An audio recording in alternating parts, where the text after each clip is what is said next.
वैदिक साहित्य के अंतर्गत वेदांगों का बहुत ही महत्वपूर्ण स्थान है।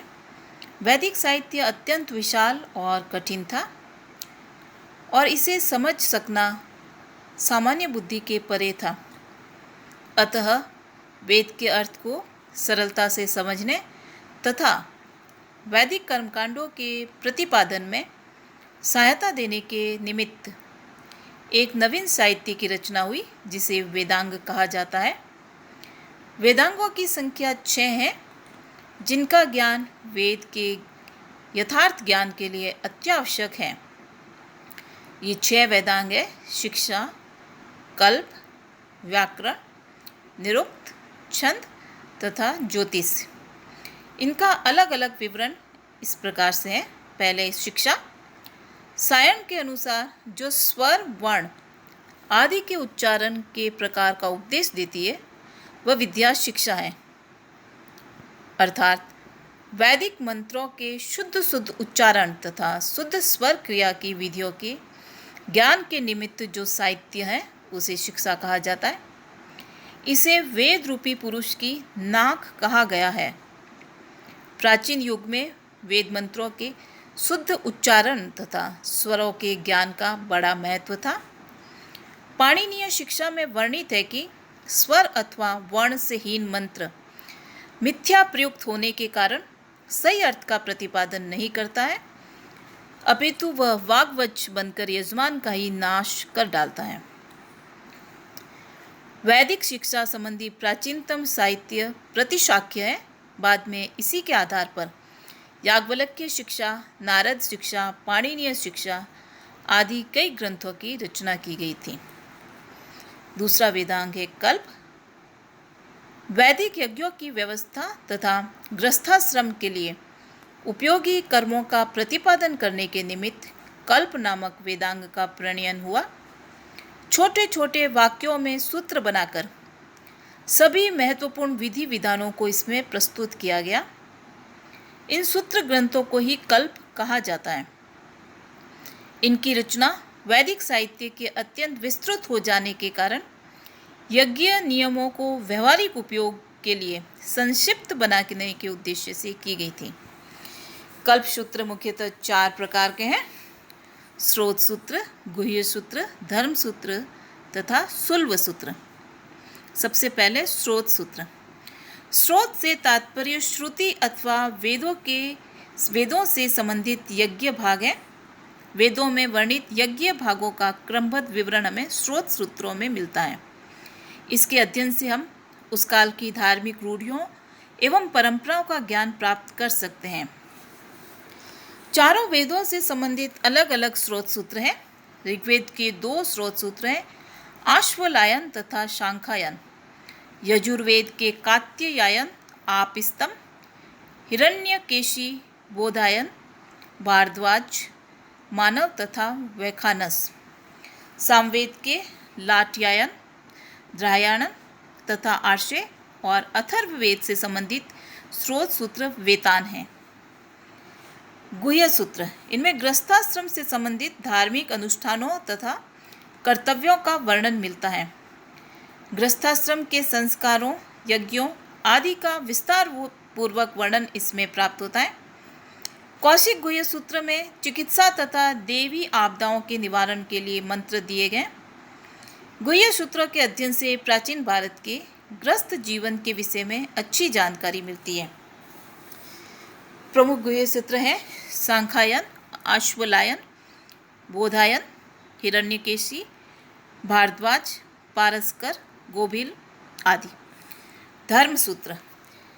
इनमें सामाजिक नियमों तथा आचार विचारों को विस्तार पूर्वक वर्णन हुआ है।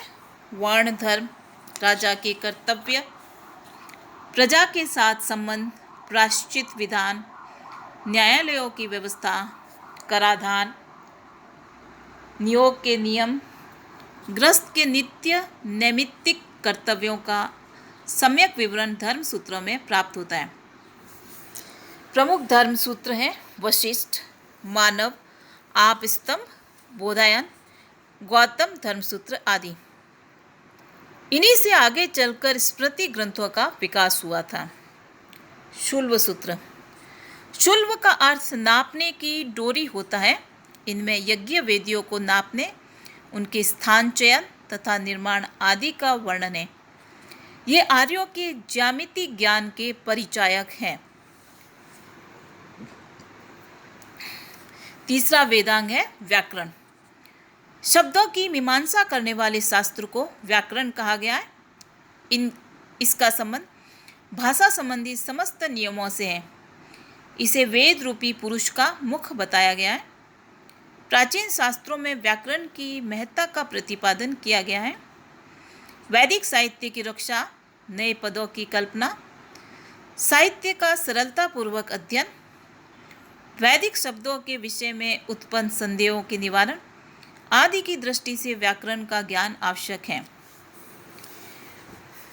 व्याकरण की सर्वश्रेष्ठ तथा सर्वप्रमुख रचना महर्षि पाणिनि की अष्टाध्यायी है। इसमें 8 अध्याय और लगभग 400 सूत्र हैं और यह संस्कृत का अत्यंत वैज्ञानिक ग्रंथ है। पाणिनि का समय लगभग ईसा पूर्व 5वीं शताब्दी का माना जाता है। इसके पश्चात ईसा पूर्व 4वीं शताब्दी में कात्यायन ने संस्कृत में प्रयुक्त होने वाले नए शब्दों की व्याख्या करने के लिए वार्तिक लिखे। ईसा पूर्व 2वीं शताब्दी में पतंजलि ने पाणिनीय सूत्रों पर महाभाष्य लिखा। ये तीनों ही व्याकरणों के नाम से अत्यंत प्रसिद्ध हैं। इसके बाद 7वीं सदी में जयादित्य और वामन द्वारा अष्टाध्यायी पर काशिका नामक टीका लिखी गई। ये सभी व्याकरण के सर्वश्रेष्ठ और प्रसिद्ध ग्रंथ माने गए हैं। चौथा वेदांग है निरुक्त।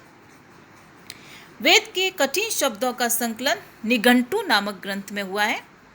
इन्हीं की व्याख्या करने के लिए यास्क ने निरुक्त की रचना की। इसमें कुल मिलाकर 14 अध्याय हैं। इनमें वैदिक शब्दों की व्युत्पत्ति दी गई है। वेद के अर्थ को जानने के लिए निरुक्त का ज्ञान आवश्यक है। वैदिक शब्दों की व्याख्या के साथ साथ ही निरुक्त में व्याकरण, भाषा विज्ञान, साहित्य इतिहास आदि से संबंधित विवरण भी प्राप्त होते हैं। 5वां वेदांग है छंद। वैदिक मंत्र अधिकांशतः छंदों में बद्ध है, अतः उनके ठीक ढंग से उच्चारण तथा पाठ के लिए छंदों का ज्ञान आवश्यक है। पाणिनीय शिक्षा में छंदों को वेदों का पैर बताया गया है। छंद के आधार बिना वेद चलने में असमर्थ है। प्रधान छंदों के नाम संहिताओं तथा ब्राह्मणों में मिलते हैं। छंद शास्त्र पर स्वतंत्र ग्रंथ पिंगल मुनि का छंद सूत्र है। इनमें वैदिक तथा लौकिक दोनों ही प्रकार के छंदों का विवेचन है। अंतिम वेदांग है ज्योतिष। ज्योतिष यज्ञों से अभिष्ट फल प्राप्त करने के लिए आवश्यक था कि उनका अनुष्ठान शुभ समय तथा मुहूर्त में किया जाए। ग्रहों तथा नक्षत्रों की स्थिति का अध्ययन करके यह समय ज्ञात किया जाता था। इस अध्ययन ने ज्योतिष नामक वेदांग को जन्म दिया। ज्योतिष की सर्व प्राचीन रचना मगध मुनि का वेदांग ज्योतिष है। इसमें कुल 44 श्लोक है। इसमें कहा गया है कि जो ज्योतिष को जानता है वही यज्ञों का यथार्थ ज्ञाता है। वेदांग ज्योतिष के 2 ग्रंथ हैं जो ऋग्वेद और यजुर्वेद से संबंधित हैं। इन्हें क्रमशः आचार्य ज्योतिष तथा याजुष ज्योतिष कहा जाता है। कालांतर में इन पर कई भाष्यों की रचना की गई थी। वेदांग ज्योतिषी भारतीय ज्योतिष शास्त्र का मूलाधार है।